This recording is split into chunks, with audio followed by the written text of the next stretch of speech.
Maka jadilah orang yang selalu berterima kasih dengan membasahi dan bibir kita dengan kalimat Alhamdulillah. Dan nikmat terbesar adalah nikmat Islam dan iman yang harus selalu kita pertahankan. Salah satu tujuan kita dulu dalam majelis ilmu seperti ini untuk menambah Islam dan iman kita. Supaya kita bisa mempertahankannya, menerapkan dalam kehidupan kita, menjadikan sebagai pedoman hidup. Dan Allah subhanahu wa ta'ala memerintahkan untuk mempertahankan Islam sampai wafat. Dalam firman-Nya, وَلَا تَمُوتُنَّ إِلَّا وَأَنْتُمْ مُسْلِمُونَ.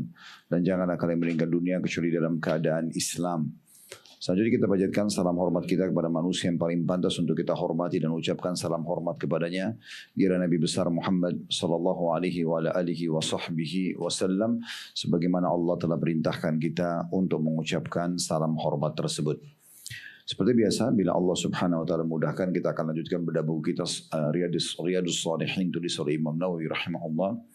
Dan kita masih di kitab solat, membahas masalah solat tahajud. Dan tentu solat tahajud atau qiyamul lail ini berada di bab 212. Dan sudah kita bahas pada pertemuan yang lalu, ada 3 buah ayat yang membahas tentang masalah solat malam. Kembali kami ingatkan di halaman 734 ya. Yang pertama adalah surah Al-Isra ayat 79. Wa minal laili fatahajjad bihi nafilatan laka asa an yab'atsaka rabbuka maqaman mahmuda. Dan pada sebagian malam lakukanlah solat tahajud sebagai suatu ibadah tambahan bagimu. Mudah-mudahan Tuhanmu mengangkatmu ke tempat yang terpuji. Walaupun ayat ini dikhususkan untuk Nabi Muhammad SAW, maqamam mahmud adalah kedudukan yang tinggi akan diberikan nanti pada hari kiamat untuk Nabi SAW. Tetapi ayat ini berlaku juga umumnya untuk siapa saja yang mendirikan solat malam. Karena orang diperintahkan sebagai orang-orang beriman mensuri tauladan Nabi Muhammad SAW.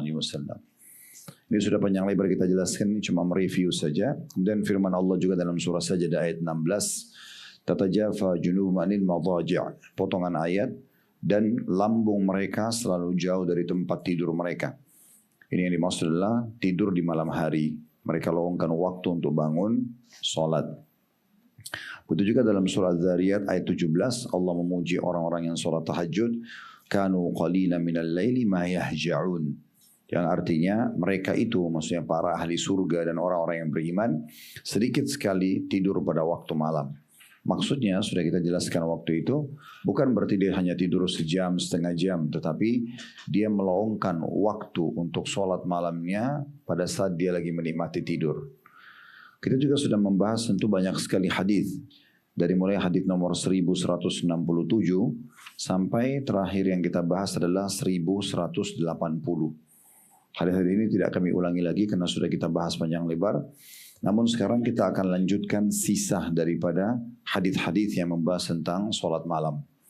Sebelumnya saya perlu mengingatkan kembali riwayat Nabi SAW kepada Abdullah bin Umar radhiyallahu anhuma, wahai Abdullah, ya, dirikanlah sholat malam atau jangan kamu menjadi seperti orang si fulan yang dulu sholat malam kemudian dia meninggalkan. Riwayat ini akan kita coba jadikan sebagai pembukaan kita. Hadisnya ada di nomor 1171 di halaman 736. Maksudnya adalah mungkin setiap orang di antara kita pernah sholat malam. Saya yakin tidak asing. Minimal sekali kita sholat tarawih di bulan Ramadan, ya. Tetapi banyak di antara kita tidak konsisten, tidak istiqamah menjaganya. Nah, kita level awalnya adalah kita membaca keutamaan ibadah tertentu. Misal Bapak Ibu ingin rajin sedekah, sholat malam, sholat duha, menuntut ilmu. Level pertamanya adalah belajar tentang keutamaannya. Dan ini memang harus kita kaitkan dengan ibadah yang sedang kita kerjakan. Karena puncak ibadah ya, dan pahalanya adalah kalau kita mengejar apa yang Allah janjikan. Saya pernah jelaskan di majelis kita ini, boleh nggak kalau saya sholat malam dengan tujuan supaya doa saya diijabah? Emang itu tujuannya. Boleh nggak saya sedekah supaya misalnya saya selamat dari murkahnya Allah Subhanahu Wa Taala? Memang begitu hadisnya. Boleh nggak saya sedekah supaya rezeki saya makin melimpah? Memang begitu tujuannya. Maka kalau kita mengejar target dan janji yang Allah sampaikan, maka itu puncak daripada pelaksanaan ibadah tersebut. Dan tidak boleh kita berkonsep seperti sebagian orang, jangan ibadah karena ada surga dan jangan meninggalkan dosa karena ada neraka. Seakan-akan mereka itu coba berusaha ibadah sementara mereka tidak mengejar apa yang Allah janjikan.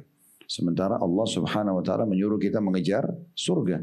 Sebagaimana Allah jelaskan dalam surah Al-Imran ayat 133, surah nomor 3, wasari'u ila magfiratin min rabbikum wa jannatin arduha as-samawati wal ardu iddat lil muttaqin. Berlumba-lumbalah kalian kepada pengampunan Tuhan kalian dan kejarlah surga yang luasnya seluas langit dan bumi dijanjikan untuk orang-orang yang bertakwa. Di ayat ini jelas sekali Allah menyuruh kita mengejar surga. Jadi memang orang mengejar surga untuk ibadah, mengejar apa yang Allah janjikan. Dan kalau kita selalu kaitkan dengan mengejar itu, maka berarti sempurna ibadah itu. Dan tidak sempurna kalau orang justru tidak mengejar apa yang Allah janjikan. Seakan-akan dia tidak yakin dengan apa yang Allah janjikan dalam ibadah tersebut. Boleh nggak saya haji supaya dosa saya dibersihkan seperti baru dilahirkan oleh ibu saya? Nah, memang itu tujuannya. Memang itu targetnya. Kalau kita mengejar target, maka kita akan maksimal dalam mengerjakan ibadah tersebut. Sebagaimana juga kita meninggalkan dosa karena kita takut dengan neraka. Bukan kita takut dengan makhluk Allah ini, tetapi karena Allah yang perintahkan kita untuk takut kepadanya. Allah berfirman tentang surga, kamu adalah rahmatku yang aku balas orang-orang yang patuh denganmu. Dan berfirman kepada neraka, sesungguhnya kau adalah siksaanku yang aku siksa orang-orang yang durhaka dan durjana. Berarti memang kita tujuannya ingin masuk surga dan selamat dari api neraka. Kalau seandainya tidak ada neraka sebagai ancaman, mungkin orang tidak peduli dengan pelanggaran-pelanggaran. Sebagaimana kalau di alam manusia ada penjara misalnya, ya, ada hukuman-hukuman fisik, maka itu membuat orang jadi jerah, gitu ya. Nah seperti itu kurang lebih gambarnya. Jadi level pertama adalah membaca keutamaan. Usahakan jangan pernah lewat satupun jenis ibadah kecuali kita sudah membaca dan mengulang-ulangi keutamaannya. Tidak cukup sekali ya. Jangan pernah merasa, oh saya pernah baca kok tentang keutamaan sholat malam, itu nggak cukup. Kita harus selalu memperbaharui pengetahuan kita itu. Ada banyak orang di antara kita mungkin setelah 10 kali baca hadis tersebut, sudah 20 kali mendengarkan baru mengamalkannya. Ada orang memang Allah berikan taufik di awal dia dengar, dia sudah amalkan. Makanya kita mengulang-ulangi penting sekali. Kemudian level selanjutnya adalah mengaplikasikan teori tersebut, keutamaan itu. Dan saya pernah ajarkan tekniknya, tripnya adalah untuk mengamalkan sebuah ilmu, maka harus dipaksa. Harus paksa sholat malam, harus paksa sholat duha, harus paksa majelis ilmu, harus dipaksa. Ya, Allah berfirman dalam surah Al-Anfal, وَالَّذِينَ جَاهَدُوا فِينَا لَنَهْدِيَنَّهُمْ سُبُلَنَا. Orang-orang yang memaksakan diri mereka ke jalan-jalan kami, kami akan menunjukkan mereka ke jalan-jalan kami. Jadi memang kita harus memaksa dan membuat program. Paksa sini tanda kutip ya. Mulai kita programin nanti malam, pokoknya saya mau komitmen sholat malam. Nah, gitu ya, dengan membaca keutamaannya. Nah, seperti itu. Mulai sekarang saya mau membaca 1 lembar Al-Quran setiap hari, misal. Nah, mulai sekarang saya akan setiap hari rutin bersedekah. Nah, itu komitmen. Harus dipaksa. Dan kalau kita memaksa diri kita membuat program seperti ini, apalagi sudah bergulir, nanti akan jadi terbiasa. Saya pernah jelaskan, kalau masih ingat, ibarat kita dengan syaitan sedang berada di garis start.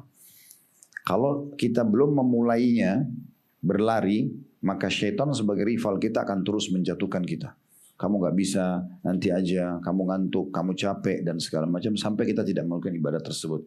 Kapan syaitan kewalahan untuk bisa mengganggu kita kalau kita sudah mulai berjalan, berlari. Orang kalau lomba lari, kita bisa bayangkan kalau kita sedang lomba lari dengan rival kita, walaupun dia teriak, persentase suara dia yang sampai ke kita itu kecil sekali. Karena dia pun harus berlari, dia pun harus teriak, dan belum tentu semua sampai kepada kita. Nah itu ibarat orang yang sudah mengerjakan ibadah dan memaksakan dirinya. Hari pertama mungkin berat sholat malamnya, tapi hari kedua mulai lebih ringan, hari ketiga sebulan, setahun nanti akan jadi tidak enak bahkan kalau kita tidak kerjakan.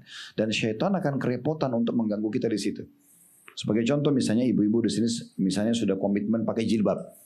Memang udah dijadikan program, sudah dipaksakan dirinya dari awal. Pokoknya saya nggak mau tahu, saya mau pakai hijab. Sekarang nggak mungkin ibu buka hijab itu. Ya, kecuali memang orang betul-betul rusak iman dan akhlaknya gitu ya. Karena dia sudah jadikan sebagai program. Seperti ibarat orang sudah lari tadi. Syaitan kerepotan untuk mengganggu dia. Maka syaitan akan mencari ibadah lain yang masih kendor. Ya, makanya Ibnu Qayyim rahimahullah mengatakan, rutinlah dan jagalah mengerjakan sebuah ibadah. Karena kalau syaitan melihat mau mengerjakan ibadah itu secara rutin, ya, kamu memaksakan diri untuk mengerjakannya, maka dia akan meninggalkanmu. Tapi orang yang memang ada celah di mana dia tidak memaksakan diri, tidak mujahadah, maka pasti akan digoda oleh syaitan. Itu level kedua. Level yang ketiga, nah ini yang kita bahas adalah masalah konsisten, istiqomah, gitu ya. Setelah kita kerjakan sholat malam, sudah rutin kita kerjakan, dan tinggal kita jaga. Untuk menjadi juara satu di sekolah kita, kalau kita sedang sekolah atau kuliah, itu mudah. Tapi untuk mempertahankan juara satu ini butuh keseriusan, konsisten. Orang juara satu balap mobil misalnya, mungkin dia bisa dapat. Tapi konsisten mempertahankan selalu juara satu, ini butuh keseriusan. Bahkan mungkin butuh hal-hal yang kita jadikan sebagai tambahan perangkat buat kita. Sebagai contoh misalnya, kita lebih cepat istirahat malam hari, kita lebih banyak mendengar, memperkaya dengan ceramah-ceramah sebelum tidur. Kita kemudian atau kita baca artikel misalnya, kemudian kita mempersiapkan memang mukennahnya, kalau ibu-ibu sejadahnya sudah dibubui minyak wangi, karena kita boleh berhadapan dengan Allah pakai minyak wangi di rumah, ya dilarang kalau keluar rumah gitu ya. Nah begitu juga bapak-bapak mungkin dengan baju kokonya yang bersih, kopiahnya. Jadi dia persiapkan kalau perlu bangun malam itu dengan mandi lebih segar. Ada perangkat-perangkat tambahan yang membuat kita akhirnya lebih semangat mengerjakannya. Ya. Mirip kalau kita puasa itu kan kita variasikan makanan sahurnya, kita variasikan buka puasanya. Nah ini akan membuat kita lebih semangat gitu ya. Nah seperti itulah. Dan pernah saya juga berbagi tipsnya Bapak Ibu sekalian. Ada pahala ekstra di sebuah ibadah yang kita kerjakan kalau kita yang pertama menjaga keikhlasan kita dari awal sampai akhir, ya, mulai kita takbiratul ihram sampai salam. Kemudian yang kedua adalah bagaimana kita memarketingkan ibadah itu. Contoh misalnya daripada kita hadir majelis ilmu sendiri, kita ajak orang lain. Kita dapat pahala, orang yang kita ajak juga kita dapat pahalanya, kan gitu. Kita marketingkan ibadah itu. Daripada kita sholat malam sendiri, kita bisa di grup kita misalnya, kita komitmen, ayo saya akan share ya, alarm atau apalah peringatan tentang sholat malam misalnya. Sama teman-teman 10 orang, 20 orang, 30 orang janjian misalnya contoh.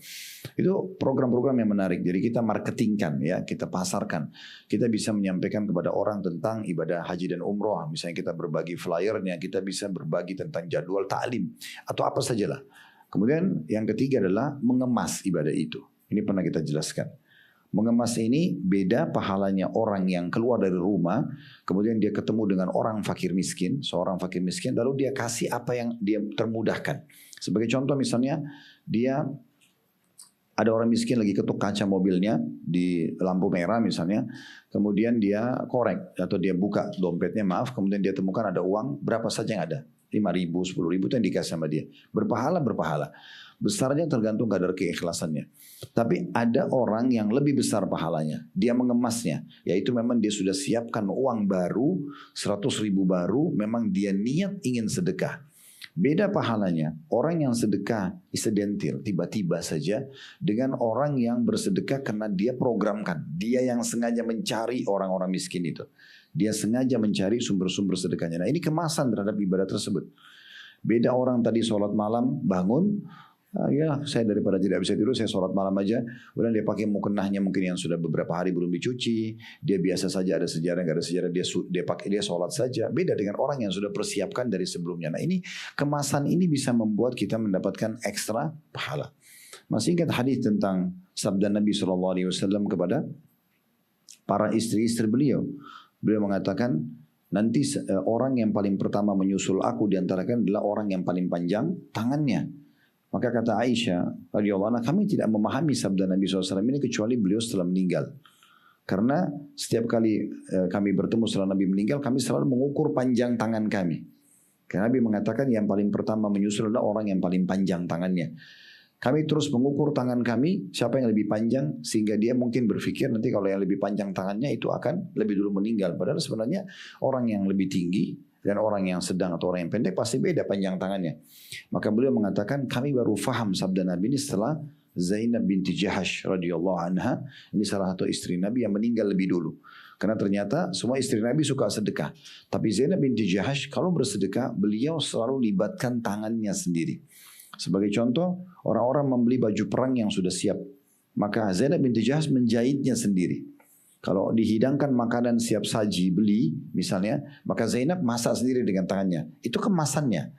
Kemasan ini membuat adanya ekstra pahala. Nah ini hal-hal penting yang harus ya, diterapkan dalam kehidupan kita ya. Jadi tips-tips seperti ini jangan lewat begitu saja Bapak Ibu sekalian ya. Ya, saya lihat ini serius nulis tapi Allahu alam ini ya. Ini diterapkan atau tidak? Ini mungkin sudah yang ke-77 kali saya ulangi. Ya, semenjak kita ngisi pengajian sekian tahun di sini. Tapi saya tidak bosan untuk menyampaikan karena bisa saja nanti yang ke-70 saya sampaikan baru diamalkan. Ya, Allahu alam. Baik, itu kurang lebih gambaran pembukaan yang kita ingin sampaikan berhubungan dengan masalah sholat malam. Ya. Dan ingat ada satu statement yang menarik tentang masalah penuntut ilmu. Dikatakan dalam statement itu al-ilmu fis suduri la fis sutur. Ilmu itu yang ada dalam hati dan bukan yang ada dalam tulisan. Tulisan betul penting membantu kita mengingatkan, tapi ingat dimasukkan dalam hati supaya kita mau terapkan. Nah, saya berharap semua yang ikuti acara kita mulai malam nanti sudah komitmen sholat malam, komitmen semua ibadah dengan tips tadi ya. Baca keutamaannya, kemudian mulai memaksakan diri untuk mengamalkan dan setelah itu konsisten. Apapun halangannya, kita berusaha untuk tidak kehilangan ibadah yang sudah kita pegangi. Itu nanti akan memberikan Bapak Ibu derajat yang tinggi di surga. Jangan disia-siakan ya. Makanya tadi saya bilang landasan hadis kita di pembukaan adalah hadis nomor 1171. Silakan dilihat itu ya. Di bukunya masing-masing di nomor 1171 di mana Abdullah, maaf tadi saya bilang Abdullah bin Umar ya, tapi ini adalah Abdullah bin Amr bin As, tadi saya keliru. Dari Abdullah bin Amr bin As radhiyallahu anhuma, Abdullah dan Amr bin As ayahnya adalah sahabat. Beliau berkata Rasulullah SAW bersabda, ya Abdullah, la takun mithla fulan kana yakumul laili fataraka qiyamul lail. Wahai Abdullah, janganlah kamu seperti fulan. Nabi enggak sebutin namanya, ya, tapi sebenarnya Abdullah tahu siapa yang dimaksud. Dulu dia biasa sholat malam, tapi sekarang dia meninggalkannya. Ini karena tidak konsisten, ya. Jadi tidak perlu ibu-ibu bilang, oh dulu saya waktu masih gadis itu saya rutin kali sholat malam. Oke, itu dulu sudah dicatat oleh malaikat. Sekarang gimana? Harusnya kan sekarang lebih banyak pengalaman hidup, lebih banyak ilmu, harus lebih konsisten, gitu kan? Bukan malah meninggalkan. Dan juga saya pernah ingatkan, jangan bangga dengan amal orang lain. Ibu saya itu rajin sekali ngaji. Itu ibumu. Kamu bagaimana? Ya, ayah saya itu rutin sekali puasa Senin Kamis. Itu ayahmu. Kamu bagaimana? Ya. Ingat, seorang penyair mengatakan, laisal fata man yakunu man yaqulu laisal fata man yaqulu kana abi kada wa kada. Bukanlah seorang yang cerdas mengatakan dulu ayahku begini dan begitu. Walakinnal fata man yaqulu ha anaza. Tapi anak muda yang cerdas adalah yang mengatakan ini loh saya. Dia tunjukkan amalnya. Kalau perlu dia lebih baik daripada orang tuanya. Nah, seperti itu dalam amal ya. Baik, kita akan masuk melanjutkan bahasan kita pada kesempatan ini hadits nomor 1181 ya. Hadits ini lanjutan dari sebelumnya dan insya Allah kita usahakan menyelesaikan bab Qiyamul Lail ini pada pertemuan sekarang. Hadits ini berbunyi dari Aisyah radhiyallahu anha, anna Nabi sallallahu alaihi wasallam kana yanamu awwal al-laili wa yaqumu akhirahu fayusalli. Bahwa Nabi SAW biasa tidur di awal malam dan bangun untuk sholat di akhir malam. Hadits ini muttafaqun alaih atau diriwayatkan oleh Bukhari dan juga Muslim. Hadits ini memberikan kepada kita pelajaran yang pertama. Kalau yang ikut kelas kita dari awal sudah tahu ya, kalau ada sahabat atau sahabiat Nabi yang menceritakan kepada kita kronologis hadits, kita sebutkan itu sebagai keutamaan beliau. Oleh karena itu di sini kita jadikan faedah pertama hadits adalah kedudukan Ummul Mukminin Aisyah radhiyallahu anha karena beliau menceritakan tentang bagaimana sifat solat malamnya Nabi alaihi salatu wassalam. Pelajaran yang kedua, pentingnya seorang muslim kalau dia mau cari yang afdal, yang lebih baik ya, maka dia tidur dulu baru solat malam. Walaupun boleh solat malam tanpa tidur ya. Tetapi hadis riwayat Aisyah ini menyebutkan kalau Nabi SAW komitmen istirahat dulu, kemudian baru bangun sholat malam. Berarti menandakan memang sholat malam itu bukan sebuah ibadah yang dipaksa. Oh karena saya mau kejar keutamanya lalu saya begadang semalam suntuk. Beda kalau memang anda pas kebetulan begadang nggak masalah. Lagi safar, lagi nggak bisa tidur, lagi ada aktivitas ya. Maka tidak ada masalah. Anda langsung sholat tahajud gitu kan. Tapi kalau anda lagi lowong maka istirahat dulu. Itu sunnah Nabi SAW. Ini dikuatkan dengan riwayat lain. Di mana ada 3 orang sahabat kalau masih ingat pernah komitmen mereka masing-masing mau mengerjakan ibadah yang belum pernah orang lain kerjakan. Karena mereka merasa semua ibadah sudah dikerjakan. Kita bayangkan kalau kita di posisi hampir semua hadis Nabi sudah kita amalkan. Ibadah-ibadah sunnah apalagi yang wajib gitu ya. Puasanya, sholat sunnahnya, zikirnya, baca Quran, berdoa segala macam itu. Lalu mereka bertiga ini komitmen datang ke rumah Nabi SAW dan ingin tahu kira-kira ibadah apa yang Nabi kerjakan di rumah sementara mereka belum kerjakan. Begitu ketemu dengan istri Nabi, mereka nanyakan, mereka kaget. Ternyata Nabi SAW di rumah biasa saja gitu kan. Maka mereka pun berangkat ke masjid, kemudian mereka komitmen tiga-tiganya didengar oleh orang-orang di masjid. Yang satu bilang mulai sekarang saya akan sholat malam tidak mau tidur. Ya, ini yang jadi saksi bahasan kita. Kemudian yang kedua mengatakan mulai sekarang saya puasa, saya tidak mau buka puasa sampai sudah tidak tahan. Ya, kalau misalnya azan maghrib masih kuat lanjut besok baru buka puasa. Namanya puasa wisol itu ya, melanjutkan. Kemudian yang ketiga adalah yang orang ketiga mengatakan saya mulai sekarang tidak mau menikah ya dengan wanita karena dia anggap menikah itu mengganggu dia. Maka sampailah berita itu kepada baginda Nabi SAW dan beliau mengatakan telah sampai kepadaku berita begini dan begitu dan ketahuilah aku adalah orang yang paling bertakwa di antara kalian. Yang paling patuh kepada Allah adalah aku. Lalu beliau jelaskan, aku pun tidur dan sholat malam. Aku pun berpuasa dan berbuka puasa. Dan aku juga menikahi wanita. Siapa yang menolak sunnahku bukan dari golonganku. Oleh karena itu memang afdolnya adalah tidur dulu. Tetapi boleh kalau kita tidak tidur ya. Kalau memang kita misalnya tidak bisa tidur, lagi ada halangan, maka kita boleh sholat dulu baru istirahat itu ya. Kemudian pelajaran selanjutnya yang bisa diambil, hadis selanjutnya kita pindah ke hadis nomor 2 pada kesempatan ini ya, yang kita bahas kesempatan ini, dan ini hadis nomor 1182 dari awal belajar berbunyi dari Ibnu Mas'ud radhiyallahu anhu, beliau berkata, "Shallaitu ma'an Nabi sallallahu alaihi wasallam lailah, falam yazal qa'iman hatta hamamtu bi amri su'.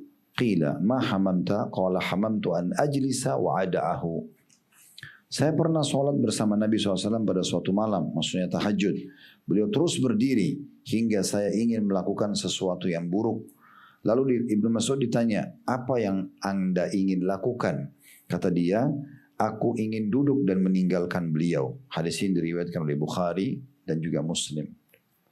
Hadis ini kita ambil pelajaran yang pertama, kedudukan Abdullah bin Mas'ud radhiyallahu anhu karena beliau yang menyampaikan kepada kita kronologis hadis ini. Pelajaran yang kedua, bolehnya mengerjakan sholat tahajud secara berjamaah. Ya, karena tidak semua sholat sunnah boleh dikerjakan berjamaah. Ya, tapi kalau seperti sholat qobliyah, sholat ba'diyah, nggak ada sholat berjamaah. Tapi sholat yang ada dalilnya Nabi pernah berjamaah boleh kita kerjakan berjamaah. Di antaranya adalah sholat malam. Karena kita tahu ada sholat tarawih boleh kerjakan berjamaah. Dan riwayat ini juga menjelaskan. Nabi pernah sholat, Abdullah bin Mas'ud ikut sholat dengan beliau. Dan beliau biarkan. Berarti menandakan ini adalah takrir atau persetujuan Nabi Sallallahu Alaihi Wasallam. Ini dibolehkan. Jadi pelajaran kedua, bolehnya mengerjakan sholat malam secara berjamaah. Nanti kita lihat di akhir bab kita ini, sholat malam, ada keutamaan kalau suami istri sholat berjamaah. Nanti akan kita baca hadisnya insya Allah.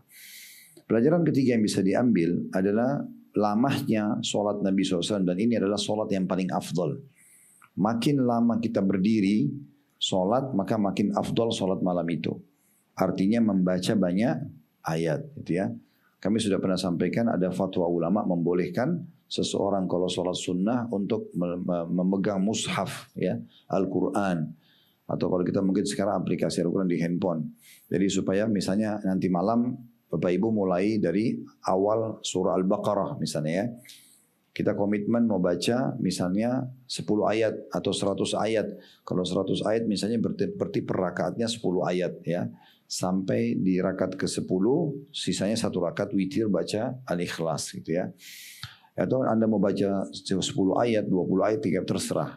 Kalau 10 ayat berarti per 1 rakaatnya 1 ayat.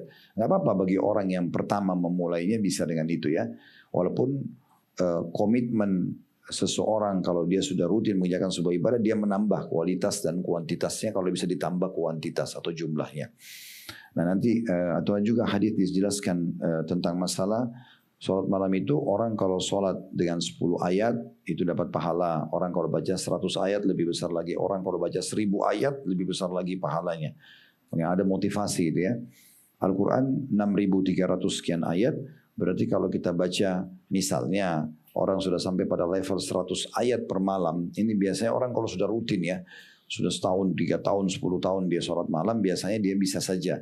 Karena sudah terbiasa, ringan bagi dia ibadah itu. Kalau dia baca 1000 ayat per malam, berarti hanya 7 hari dia sudah mengkhatam Al-Quran. Jadi sholat malamnya, 6-7 hari sudah bisa mengkhatam Al-Quran. Kalau dia baca 100 ayat, nah itu berarti tinggal dikali jumlah per malamnya. Ya. 100 berarti dia butuh 60 hari sekian, atau kurang lebih 2 bulan untuk mengkhatam Al-Quran dengan sholat malamnya. Nah ini menandakan berarti ada pola seperti ini yang bisa kita terapkan. Ya. Di sini disebutkan bahwasanya Abdullah bin Mas'ud bilang, saya pernah sholat malam dengan Nabi SAW, berarti menandakan boleh sholat berjamaah, dan saya hampir melakukan hal yang buruk.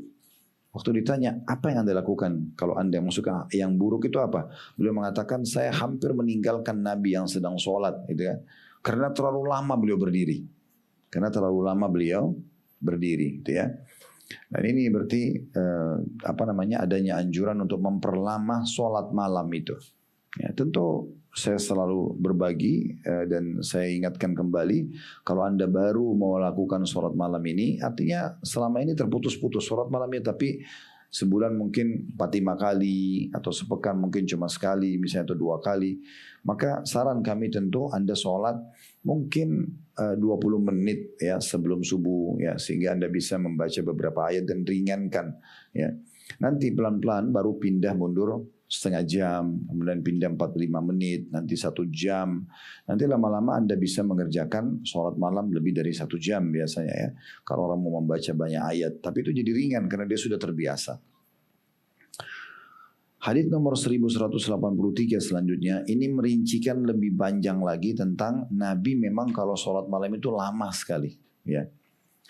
Dari Hudzaifah radhiyallahu anhu, beliau berkata, "Shallaitu ma'an Nabi sallallahu alaihi wasallam zata lailatin faftataha al-Baqarah, faqultu yarka'u indal mi'ah, thumma madha faqultu yusalli biha fi rak'atin famadha, faqultu yarka'u biha, thumma iftataha an-nisaa faqara'aha, thumma iftataha al-Imran faqara'aha, yaqra'u mutarassilan. Idza marra bi ayatin fiha tasbihun sabbah, وإذا مر بسؤال سأل وإذا مر بتعوذ تعوذ ثم ركع فجعل يقول سبحان ربي العظيم فكان ركوعه نحوا من قيامه ثم قال سمع الله لمن حمده ربنا لك الحمد ثم قام طويلا قريبا مما ركع ثم سجد فقال سبحان ربي الأعلى فكان سجوده قريبا من قيامه." Terjemahan hadis yang panjang ini adalah Hudzaifah berkata radhiyallahu anhu, pada suatu malam saya pernah sholat bersama Nabi sallallahu alaihi wasallam, dan beliau memulai bacaannya dengan membaca surah Al-Baqarah. Al-Baqarah 286 ayat, gitu ya. Beliau membaca lengkap semuanya. Ya. Aku berkata dalam hati, kata Hudzaifah,